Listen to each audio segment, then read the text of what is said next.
Se você ocupa um território, deve fazer algo produtivo com ele. Isso é parte do argumento que você está usando agora, para reforçar a ideia de que os judeus têm um direito válido ao território atual. Houve muitos movimentos, mas os judeus realmente tomaram a terra e a desenvolveram. Mas estou dizendo outra coisa. Eles mantiveram a terra por 2000 anos e foram expulsos. Os árabes conquistaram, logo perderam para outros e não fizeram nada com ela. Os outros também não fizeram nada com a terra. Então, basicamente, eles tomaram meu apartamento, certo, há muito tempo atrás. Os caras que me expulsaram foram expulsos também. O apartamento ficou abandonado.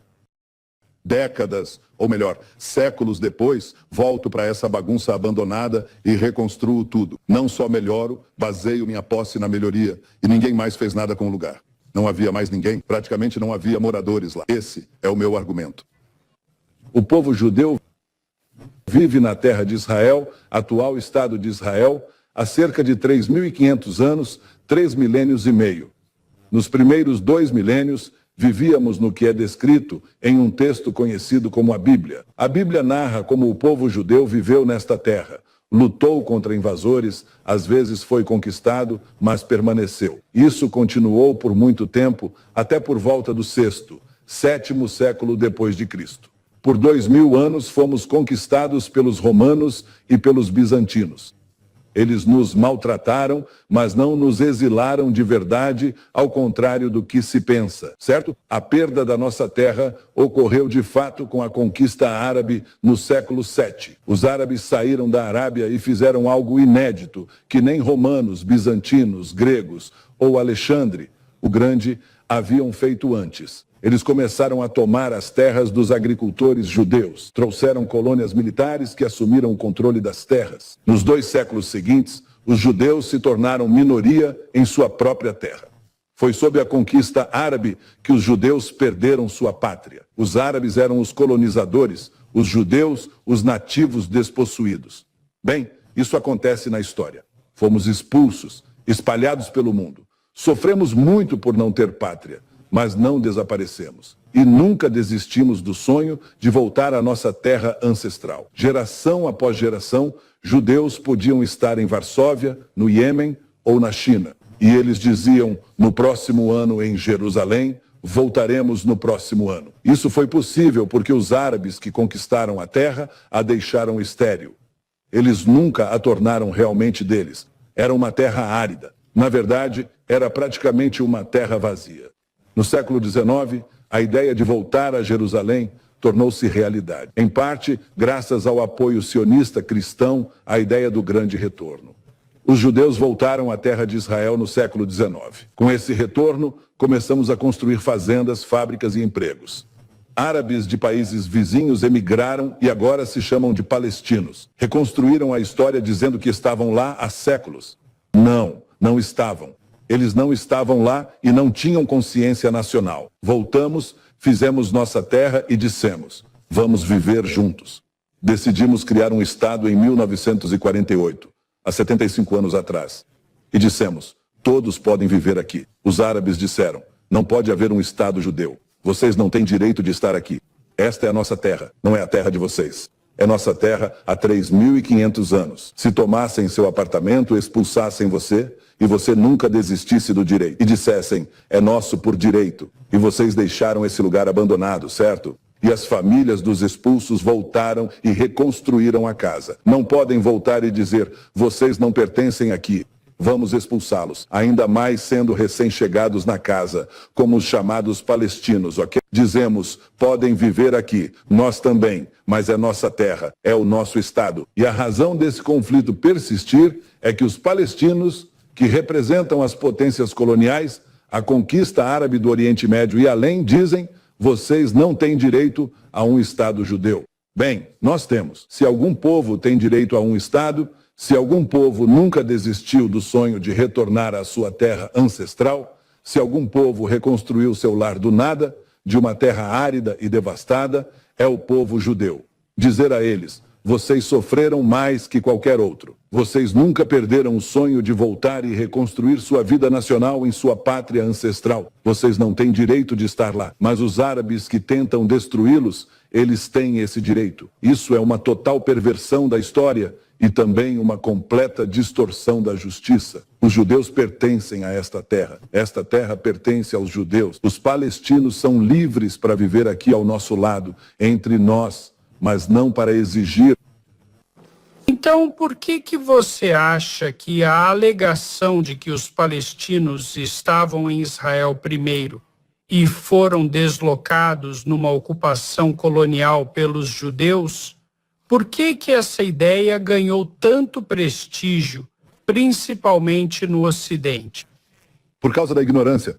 O que quer dizer com eles estavam aqui primeiro? Você conhece a história de Jesus, certo? Jesus era um rabino judeu de 2000 anos atrás. Ele era um rabino da Galileia. Veio a Jerusalém e virou as mesas dos cambistas no Monte do Templo. Onde isso aconteceu? Foi no Tibete? Foi aqui. Jerusalém era nossa capital. O rei Davi a fez nossa capital há 3000 anos. Dizer que judeus não estavam aqui e palestinos, sim, é ridículo. Qualquer um pode pesquisar e ver o quão absurdo isso é. Reinventar a história é imperdoável, os fatos estão disponíveis. Quanto aos tempos modernos, o que os palestinos dizem, e escrevo isso no meu livro porque é cômico, é que eles estavam lá. A Palestina era verde no século XIX, cheia de palestinos até os judeus chegarem, tomarem e expulsá-los. Bem, isso é o que Arafat disse em seu infame discurso na ONU, culpando e igualando o sionismo ao racismo. Mas há um problema com isso. Ele disse que a invasão judaica dessa pátria palestina verdejante aconteceu em 1881. O problema é que 12 anos antes, um famoso visitante entre centenas, Mark Twain, visitou a Terra Santa. E ele descreve uma imagem totalmente diferente. Ele descreve a Palestina, citando como um vasto deserto. Disse que só a imaginação pode dar a esta terra estéril a pompa da vida e das circunstâncias. Ele disse, viajamos por um dia inteiro. Na Galileia, não vimos ninguém, nem uma única alma viva. Ele disse, Jerusalém está coberta de luto e cinzas. E ao dizer isso, começava o retorno judeu que construiria a terra. Bem, é óbvio que Twain não servia ao Estado judeu, pois não existia. Nem ao lobby judeu, porque não havia nenhum lobby judeu. Ele apenas relatava o que via.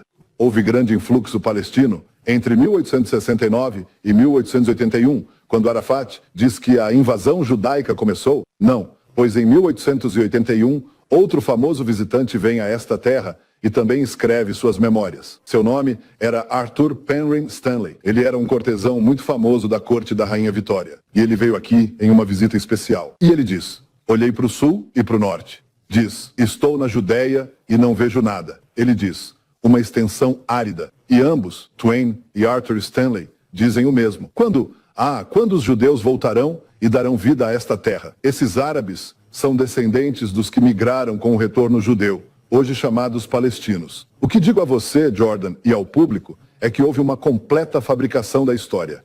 É a maior de todas as mentiras que permearam os séculos 20 e 21, dizer que os árabes estavam aqui antes, que os palestinos estavam aqui antes dos judeus, quando estivemos aqui por milênios, que somos os colonizadores, quando na verdade foram os árabes, os colonizadores, que desapossaram os nativos originais, que são os judeus, que retornamos a esta terra devastada pela conquista árabe, trouxe de volta a vida e permitiu a imigração árabe, o que hoje chamamos de imigração palestina, retornar. E agora, com uma audácia inimaginável, nos dizem, vocês não pertencem aqui. Eles recriam a história antiga e a história moderna. E isso é um monte de bobagem, é ridículo. A resposta é simples. Voltamos e trouxemos a terra de volta à vida. Havia árabes aqui, mas era, como eu disse, uma terra árida. Árabes imigraram naturalmente pelo padrão de vida que atraiu vizinhos. Bem,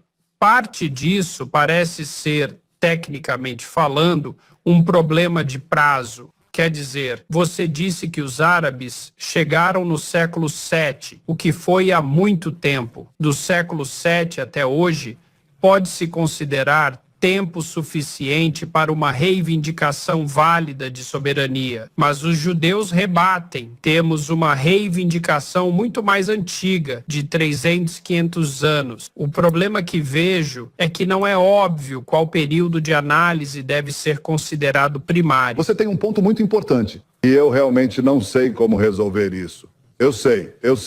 E vou responder sua pergunta. É uma pergunta válida. Se os árabes, ao conquistar a terra no século VII e expulsar os judeus nos 2 séculos seguintes, os fazendeiros judeus os expulsaram e tal. Se eles criassem um Estado viável, uma identidade nacional lá e tudo mais, você teria razão. Essas coisas acontecem na história. Você é substituído por outro povo, tudo bem. Mas não foi isso que aconteceu. Os próprios conquistadores árabes foram substituídos por outros. E primeiro, não fizeram nada com a terra. É simplesmente estéril. Na verdade, eles construíram uma cidade, só uma. Chama-se Hamlet. É isso, sabe? Centenas de locais bíblicos, judaicos e milhares de novos locais que construímos. Os árabes fizeram um lugar, uma cidade chamada Hamlet. É isso. Então eles não fizeram nada com a terra. Depois foram substituídos por outros conquistadores. Outros conquistadores chegaram. Os mamelucos, otomanos e britânicos. Uma série de conquistadores. Eles tomaram a terra,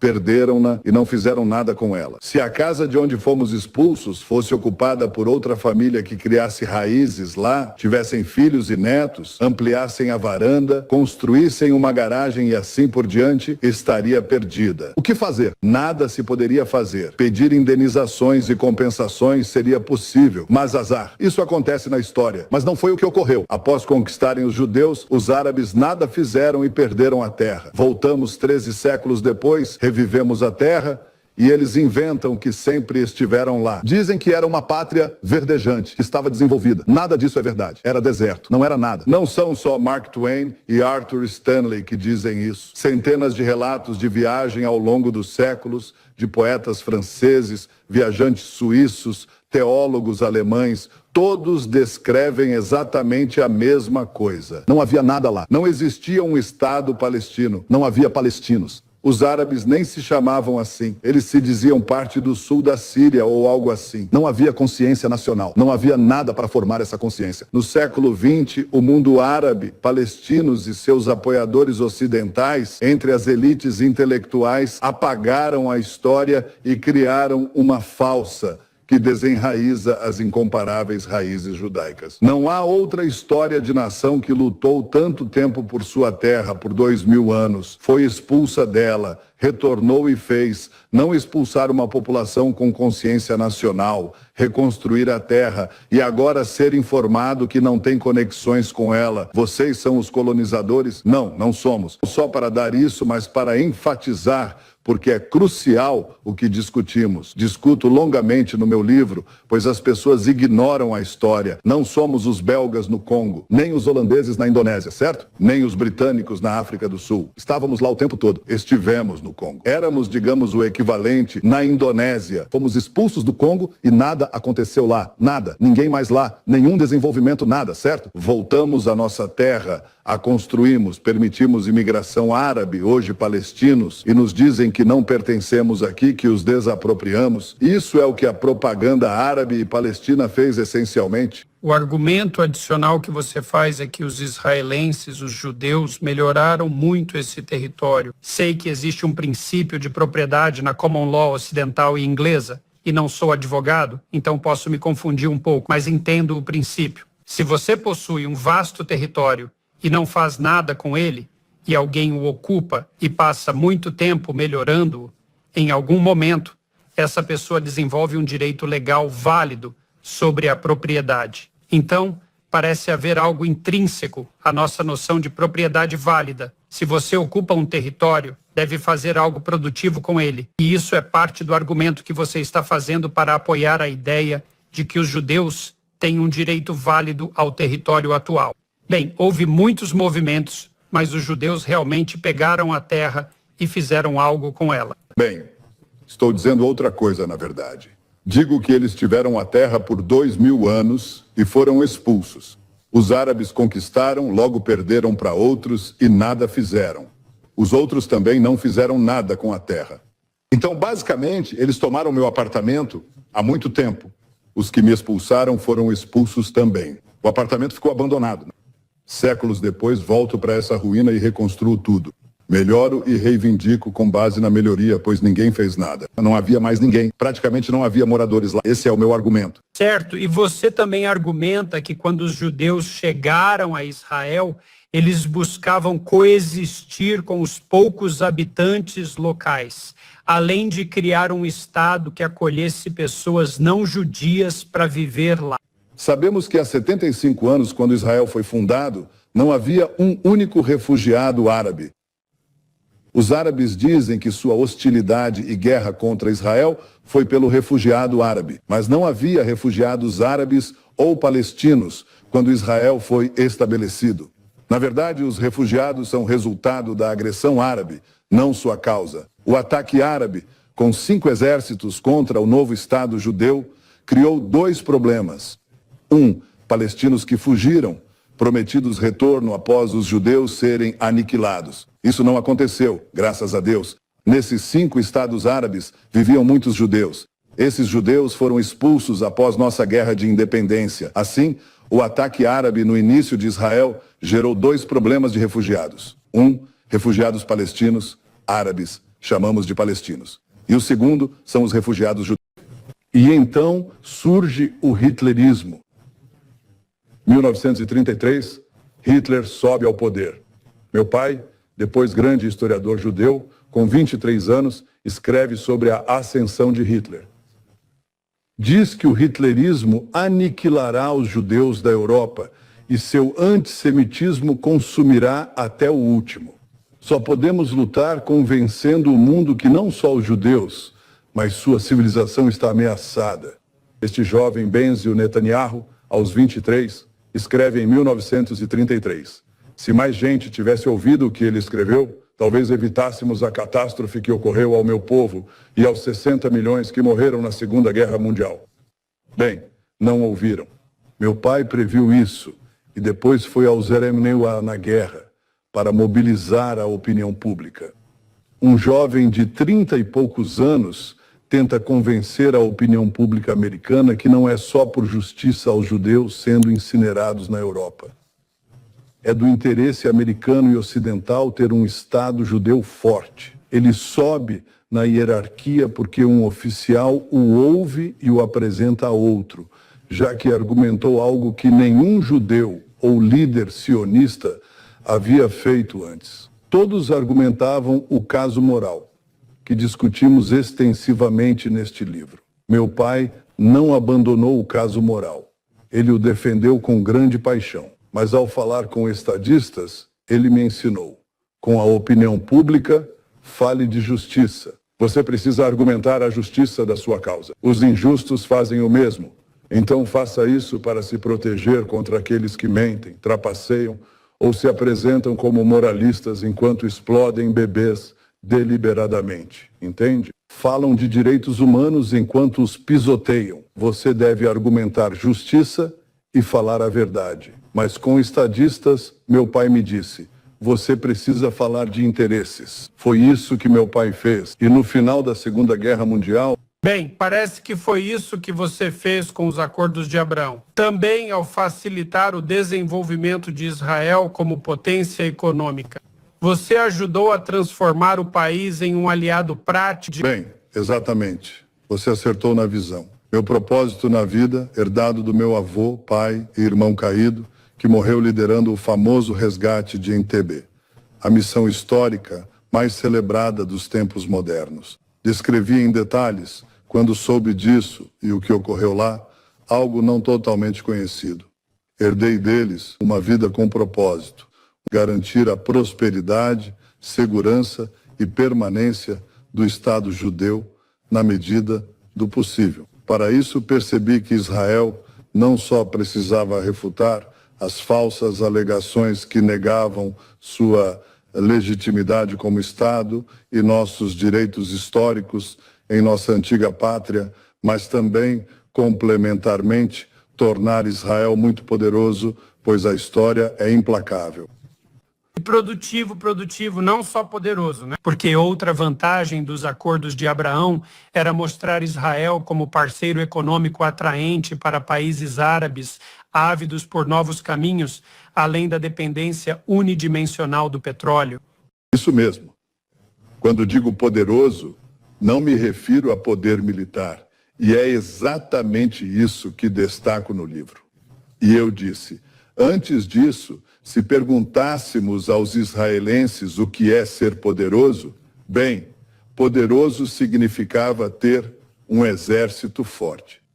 Percebi cedo, tendo servido no exército, numa unidade especial de elite, e descrevi minhas experiências com a morte, missões secretas além das linhas inimigas e os vários tiroteios em que estive envolvido. Em um, quase me afoguei no canal de Suez. Em outro, fui baleado durante um resgate de reféns em um avião sequestrado. Então, eu tinha intimidade com os militares, pois servi 5 anos na unidade especial. É uma grande história de aventura, como você deve ter lido. Mas entendi cedo que ter poder militar exige pagar um alto preço. Você precisa pagar por caças F-35, submarinos, tanques, drones, cibernética e inteligência. Tudo muito caro. Como você vai pagar isso? Bem, no Israel semi-socialista onde cresci era óbvio. Taxava-se os ricos. O problema é que não há ricos suficientes e eles fogem para lugares com impostos menores. Percebi que para Israel ser forte militarmente, precisa ser forte economicamente. Mas para isso, é necessário transformar o sistema econômico de semi-socialismo para capitalismo de livre mercado. Entrei na vida pública essencialmente com essa visão. Fui primeiro-ministro, depois ministro das Finanças e novamente primeiro-ministro. Liderei uma revolução de mercado que transformou Israel de um suplicante em uma das economias mais avançadas do mundo. Só para dar um exemplo, quando fui eleito primeiro-ministro, Israel estava bem atrás das economias europeias dos ESAC-UA e do Canadá em renda per capita. Bem, com as mudanças que propus e descrevi no livro, Israel ficou em renda per capita mais rico que Japão, França, Reino Unido e Alemanha. Na verdade, superou todos eles.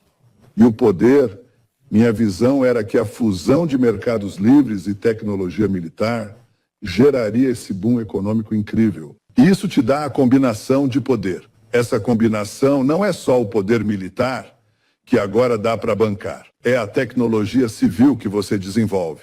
Então os países árabes puderam ver que Israel é um país forte e com liderança firme vai se opor ao Irã que ameaça a ambos. Mas Israel também produz dessalinização fantástica. Israel produz avanços incríveis em energia, tecnologia digital, saúde e muito mais. Fomos os primeiros a superar a Covid graças aos bancos de dados que criamos para a população. Saímos da Covid primeiro e reconstruímos nossa economia rapidamente. A união de tecnologia civil, militar e de inteligência gerou o desejo árabe de paz conosco. As atitudes anti-Israel enraizadas no mundo árabe começam a mudar pelo seguinte motivo. Com os acordos de paz, israelenses voam sobre a Arábia Saudita e pousam em Dubai, Abu Dhabi ou Bahrein. Os árabes recebem de braços abertos os israelenses que chegam lá. Árabes e judeus dançam juntos nas ruas. Agora eles estão formando parcerias comerciais. Há interesses econômicos e o contato humano dissipa os absurdos da propaganda árabe. A nova paz, baseada em poder e interesse, muda as ideias sobre Israel no mundo árabe. Meu objetivo, digo abertamente, se eu formar um governo em breve, como espero, é continuar a expansão do círculo de paz para o resto do mundo árabe. Mas não acho que será um salto quântico novamente. Um salto quântico novamente. Porque há um país vizinho que é extremamente importante. E esse país é a Arábia Saudita. Se eu conseguir uma paz saudita-israelense, estaremos perto de encerrar o conflito árabe-israelense e ficaremos apenas com o conflito palestino-israelense. Mas será muito mais administrável e teremos mudado a história. A ideia é paz através da força. É uma ideia antiga. Não fui eu quem inventou. Mas a força que menciono é a união de poder econômico, militar e diplomático. Eu chamo isso de ideia antiga. Não fui eu quem inventou. Mas a força que menciono é a união de poder econômico, militar e diplomático. Eu chamo isso de 3 pilares da paz. O que fez para transformar Israel de um Estado socialista em uma economia de mercado livre? Gostaria de saber os detalhes. E por que, apesar do sucesso das medidas liberais, o socialismo atraiu israelenses por tanto tempo? Vamos começar pela primeira. O que fez na economia para criar o milagre do Vale do Silício israelense nos últimos 15 anos? 20 anos, sim, exatamente 20 anos. 20 anos. O que fiz? Bem, primeiro, como diriam os clintonistas, não desperdicei uma boa crise. Enfrentamos uma crise econômica brutal quando assumi como ministro em 2003. O país ainda seguia linhas semi-socialistas. Decidi, e muitos achavam ser pelo estouro da bolha.com, lembra? Era, mas pouco influente, não foi realmente importante. Ou pensavam ser pelos ataques terroristas que também contribuíram, mas eu via como um problema estrutural. Por quê? Antes da crise.com e do terrorismo, sendo talentosos e bem educados, estávamos atrás de todos os países da Europa Ocidental. A ideia era que bastava a educação. Com boa educação viria a riqueza. Isso é bobagem. Quer dizer, a União Soviética tinha uma educação incrível. Tinham matemáticos, físicos e metalúrgicos extraordinários, mas eram muito pobres. Quando alguém ia para Palo Alto, logo gerava riqueza, por ter mercado livre lá. Então, tecnologia sozinha não produz riqueza. Mercados livres e tecnologia, mercados livres produzem riqueza. Mas mercados livres com tecnologia geram surtos incríveis de crescimento. E essa era a minha visão para Israel. Eu enfrentava essa crise agora e pensei, numa crise posso fazer coisas impensáveis. Poderia fazer coisas nunca antes aceitas. Então, primeiro meus conselheiros me disseram, como ex-primeiro-ministro, e agora no governo Sharon, que estava nos seus 70 anos, disseram, olha, se quer ser primeiro-ministro de novo, não importa o que faça, não enfrente o Ministério das Finanças. Vai ter que cortar orçamentos, vai ter que fazer coisas horríveis e nunca mais será primeiro-ministro. E eu disse, bem, para que eu quero ser primeiro-ministro? É para adiar a ameaça iraniana, incluindo armas nucleares, e libertar o mercado israelense. Então, a economia israelense. Se eu atingir pelo menos um desses objetivos, já é muito bom. Eles disseram, ok, mas lembre-se, nunca mais será primeiro-ministro. Isso foi há 20 anos, tá? Me tornei ministro das Finanças, usei a crise. Após 3 semanas de 20 horas diárias, apresentei minha visão para Israel, respondendo sua pergunta. Eu disse, recorri a uma visão, pois as pessoas viviam, como você diz, num Israel semi-socialista. Estavam cheios de economia falsa, dizendo, divida o bolo, não aumente o bolo, tá? Era basicamente assim que todos cresceram, e sem um choque de realidade, é difícil mudar. Mas a realidade econômica nos golpeava repetidamente, e não mudávamos nada. Então surgiu minha oportunidade. 3 semanas após assumir o Ministério da Fazenda, dei uma coletiva de imprensa e me lembrei do meu primeiro dia no Exército, no treinamento básico, uma longa fila na praça e o comandante me aponta. Netanyahu, olhe à direita, coloque o homem à sua direita no seu ombro. Eu obedeci. Ele ordena ao próximo, que faz o mesmo. E assim por diante. Eu tinha um cara grande nos ombros. O comandante apita. Mal demos alguns passos. É uma corrida chamada Corrida do Elefante. O cara embaixo é o elefante.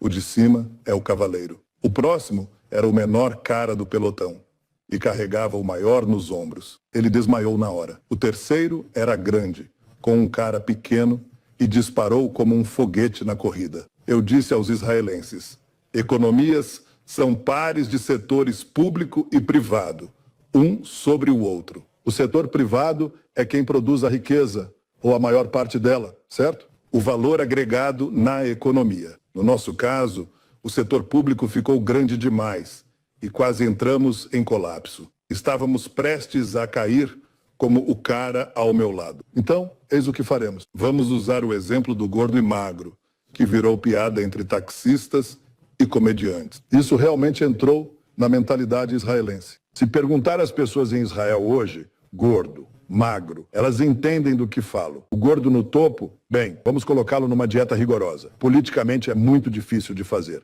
Você vai cortar orçamentos do governo, certo? E o magro embaixo, vamos encher seus pulmões de oxigênio. E o que é oxigênio? Bem, muitas coisas. Mas primeiro, segundo e terceiro são impostos baixos. Impostos baixos, impostos baixos. É por isso que as pessoas arriscam e trabalham, para não pagar ao gordo no topo, mas ter para si. E com isso, o cara pode avançar, certo? Correr à frente e competir com outras economias. Mas não é bem assim, pois ao correr, ele bate numa vala, depois numa parede, depois numa cerca. Essas são as chamadas barreiras à competição. Temos que desregular o excesso que o Israel semi-socialista tinha e ainda tem, mas já fizemos muito. Então são três coisas: enxugar o Estado, baixar impostos e facilitar os negócios, removendo barreiras à concorrência, e francamente foi o que eu fiz. Não detalho as 80 grandes reformas que fizemos, mas as realizei durante uma crise. Pude fazê-lo na crise porque a situação era tão ruim que me permitiram agir, mas paguei um preço alto e quase desapareci da política. Quando concorri como líder do Likud, meu partido encolheu para 10% do Knesset. Só isso. Hoje somos o maior partido, mas na época eu estava destruído. Meus conselheiros que me disseram para não assumir as finanças não estavam tão errados. Fui dado como morto. Após sobreviver à morte como soldado, agora sobrevivi politicamente. Então fui elogiado. Diziam: Netanyahu fez muito pela economia, mas está acabado. Caiu para 12 cadeiras de 120 no parlamento. Fim da linha. Obrigado pelo que fez. De jeito nenhum. Okay. Me recuperei disso e fui reeleito. Por que você pagou o preço? O que nas suas reformas tornou esse preço inevitável? Porque, antes de tudo, o mais importante é que, para colocar o gordo, o setor público, em dieta, tive que cortar o generoso sistema de bem-estar de Israel, que incentivava as pessoas a viver de auxílios e não trabalhar, entende? Quando cortei os abonos familiares, que em Israel eram enormes e aumentavam a cada filho, ao chegar no sexto filho, como os beduínos no Negev, tinham 60 filhos de várias esposas. Podiam dirigir um Jeep BMW como segundo carro nas areias do Negev. Isso estava levando a um colapso demográfico e econômico, entende? O mesmo acontecia em outros setores, como na comunidade ultra-ortodoxa. Não trabalhavam, só tinham muitos filhos que o setor privado tinha que sustentar. E quando você corta isso, Jordan, posso te dizer, não fica muito popular, sabe? Não é A dor imediata e concreta para muita gente quando se corta. Se os benefícios só vêm depois, aí temos um problema emocional óbvio. absolutamente certo e você tem que estar preparado para isso. É o que líderes fazem. Se quer liderar, precisa ter um propósito além de si mesmo. E deve estar pronto para derramar sangue político, o seu próprio. Tem que estar pronto. Caso contrário, não pode liderar. Senão, não tem sentido. Você fica sempre olhando as pesquisas. Você está sempre olhando.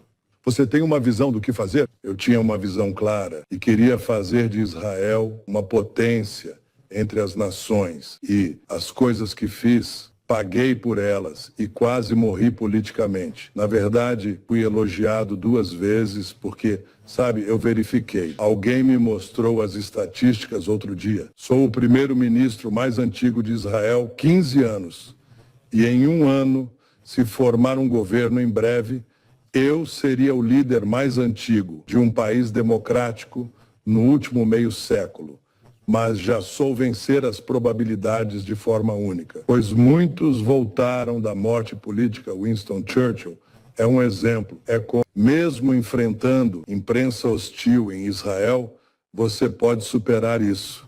No meu caso em Israel e na história da minha vida, foi para realizar a visão de Israel como um Estado poderoso, com uma economia extremamente criativa, junto com um exército forte, abrir a porta para a paz com vizinhos e combater uma ameaça global. Irã com armas nucleares e mísseis balísticos intercontinentais, Irã com armas nucleares e mísseis que alcançam Canadá, EULA e qualquer lugar. É uma ameaça à humanidade. E ao defender Israel, protegemos todos. Protejo Israel, mas creio que protegemos toda a comunidade internacional. Por isso estou aqui dias antes de voltar ao cargo, porque podemos ter essa conversa aberta agora. Sem dúvida, você já lidou com líderes políticos que têm visão e que seguem princípios, e também com líderes que não têm. Uma pergunta que tenho é: o que você acha que motiva os líderes que não são guiados por princípios e visão? O que eles estão buscando? Na sua experiência, isso é mais comum na política do que a orientação por visão e princípios? Em geral, sim, é mais comum. E por isso as pessoas não respeitam muito os políticos. Falam de princípios, mas geralmente só querem poder pessoal. Para mim, o poder em si é inútil. Posso ter uma vida melhor fora da política. Bem, é isso que pergunto. É exatamente isso que pergunto. Eu realmente não entendo. Não entendo a busca por poder, autoridade ou influência fora dos princípios orientadores. Se for só hedonismo raso ou busca por fama, há jeitos mais fáceis e produtivos de conseguir. Realmente concordo com você. Você tem razão. A política israelense não é um mar de rosas. É muito cruel. Minha família e eu sofremos calúnias e mentiras terríveis. É horrível.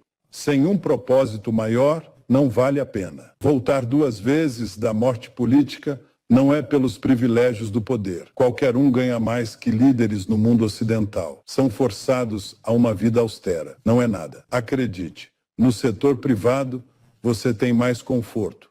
Então esse não é o motivo. Vivi com o propósito de garantir a permanência de Israel. Meu pai e avô lutaram para que o povo judeu tivesse um Estado. E trabalhei duro para garantir que mantivessem um Estado e que se tornasse uma potência entre as nações. A Universidade da Pensilvânia faz uma pesquisa anual com 17 mil líderes em 20 países para classificar as potências mundiais. Na década que liderei Israel, de 2010 a 2020, o país foi consistentemente classificado como a 8ª potência do mundo. Entenda, somos apenas 1/10% da população mundial. Logo chegaremos a 10 milhões de habitantes. À nossa frente estão países com bilhões, centenas de milhões e dezenas de milhões de pessoas. Abaixo é a mesma coisa, mas nos destacamos, este país minúsculo.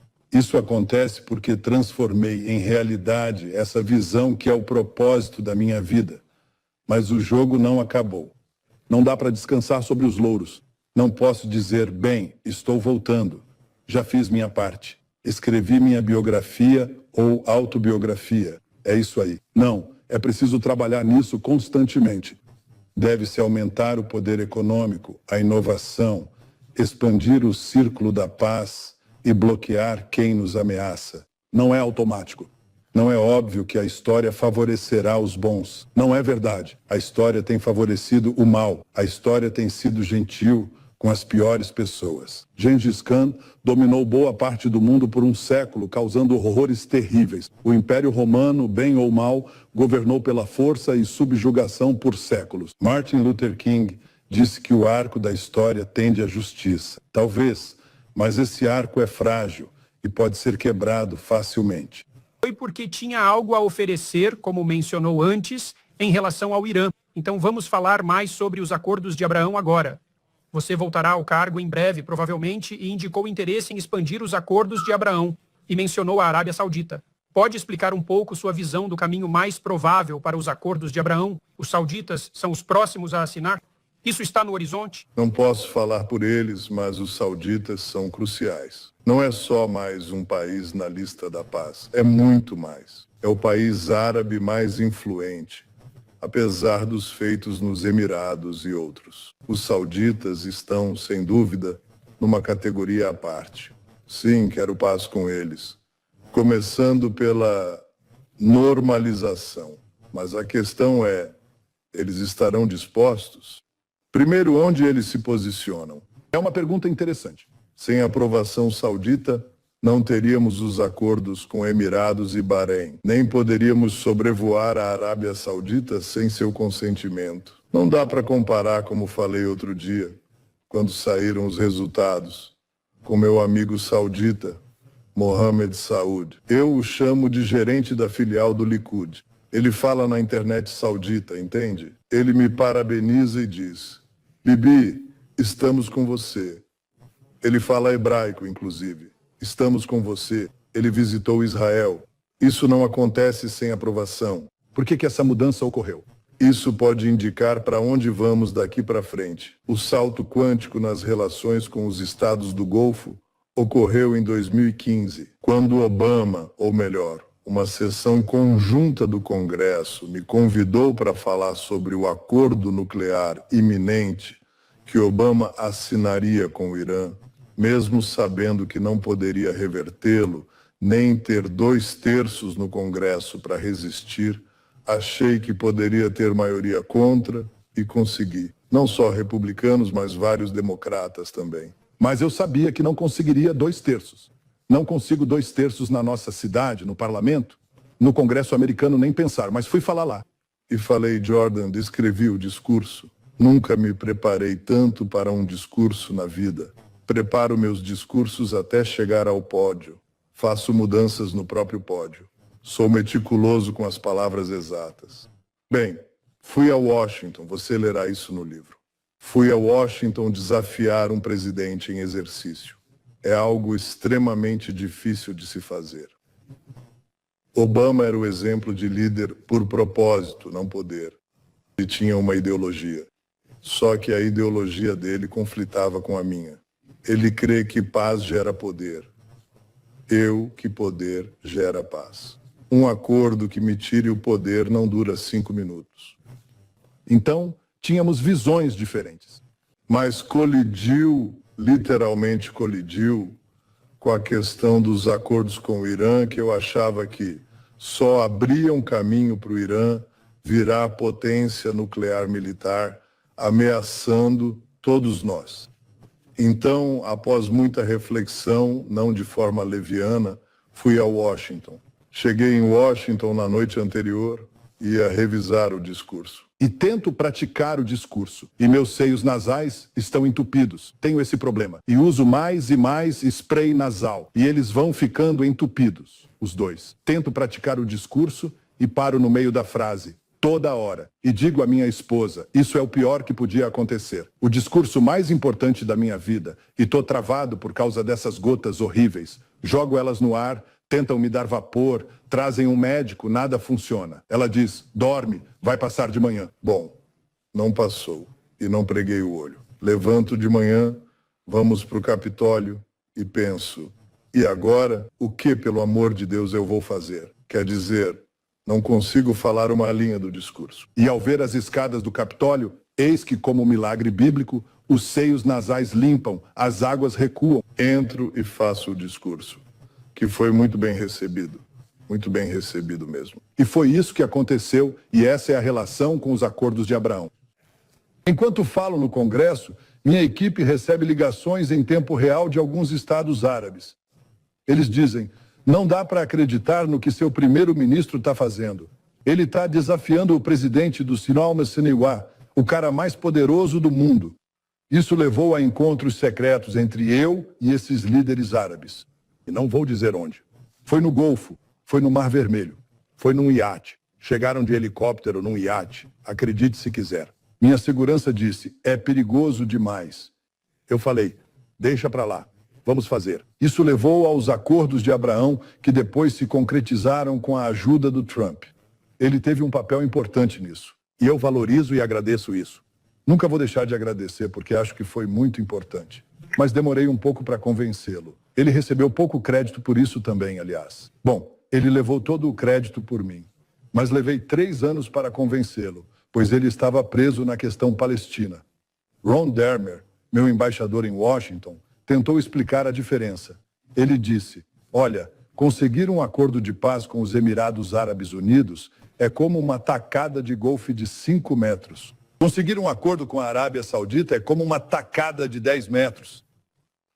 Já com os palestinos é como uma tacada de 50 metros através de uma parede de tijolos. Levei cerca de 3 anos para convencer o presidente. O que eu disse a ele, e também escrevi no meu livro, foi na primeira reunião que tive com Trump na Casa Branca como presidente. Eu disse: Donald, há 4 acordos de paz prontos para serem colhidos, como frutas maduras na árvore. E eu listei os países. Sugeri que trouxesse um porta-aviões ao Mar Vermelho e nos convidasse para discutir o Irã. Eu disse que isso geraria tratados de paz imediatamente. E ele não acreditou. Ele achou que eu tentava evitar a via palestina. Então eu disse: ok, vamos tentar a via palestina. E trabalhamos nisso. E, claro, criamos um modelo que acho muito produtivo. Mas os palestinos não vieram. Arafat não podia fazer paz, como não podia ir à Lua. A liderança atual não pode, pois abriria mão do objetivo palestino, que não é criar um Estado, mas destruir o Estado judeu. Então isso não foi a lugar nenhum. Tentamos a outra via. Paz pela força, paz por paz. Por que o governo Biden não aproveitou a oportunidade com a Arábia Saudita? Considerando que o governo Biden e os americanos em geral se beneficiariam de relações mais próximas com os sauditas, dado o cenário energético atual, o que você diria sobre a incerteza que afeta o Zari, a Siwa e o resto do mundo? Parece-me que, novamente, era uma oportunidade fácil e pronta para ser aproveitada, pois eu sabia que os sauditas apoiavam, ao menos tacitamente nos bastidores, os acordos de Abraão. É óbvio que um acordo de paz saudita-israelense beneficiaria não só ambos, mas todo o mundo, especialmente dada a ameaça do Irã. Então, não entendo por que esse processo foi interrompido. Qual é a sua opinião sobre isso? Provavelmente por 2 razões. Claro, terei a oportunidade de falar com o presidente Biden, que é um amigo de longa data há 40 anos. Nós nos conhecemos desde que éramos jovens. Eu vim para Washington como um diplomata, jovem diplomata, e ele veio como um jovem senador. Então eu definitivamente pretendo conversar com ele sobre isso. Acho que existem 2 linhas de pensamento que se opõem a essa oportunidade óbvia que você descreve. A primeira é a camisa de força palestina que diz, e ainda persiste entre as elites da política externa. Quero dizer, eles estão nisso há décadas, não conseguem superar. Eles dizem: bem, eu sei que você precisa de paz. Paz significa paz com os palestinos. Paz no Oriente Médio não é no Oriente Médio, é paz na pequena parte do Oriente Médio entre Israel e os palestinos. Mas paz com o mundo inteiro. Não é paz. Ou você não pode alcançá-la antes de, você sabe, passar pelo put de 150 pés através do muro de ferro, o que significa que você nunca vai conseguir, certo? Essa é a ideia persistente entre as elites da política externa que pode estar mudando, pois os acordos de Abraão começaram a abalar as pessoas para ver que existem outras oportunidades mais amplas para a paz do que eles jamais imaginaram. A segunda razão é que para a Arábia Saudita, eu acho, fazer essa transição requer moldar continuamente a opinião pública saudita, mas também adequar-se aos interesses sauditas mais amplos. A Arábia Saudita tem 2 interesses. Quer se modernizar, não há dúvida que o atual líder, Mohammed bin Salman, quer modernizar a Arábia Saudita e impulsioná-la para ser um país avançado. Não significa democrático como pensamos, mas veja os Emirados Árabes Unidos, ou Singapura, por exemplo. Eles não são exatamente democracias ao estilo europeu, como Luxemburgo, certo? Mas tem graus de liberdade na economia e na vida das pessoas bem diferentes do que você tem em Iraque ou Síria. É algo totalmente diferente.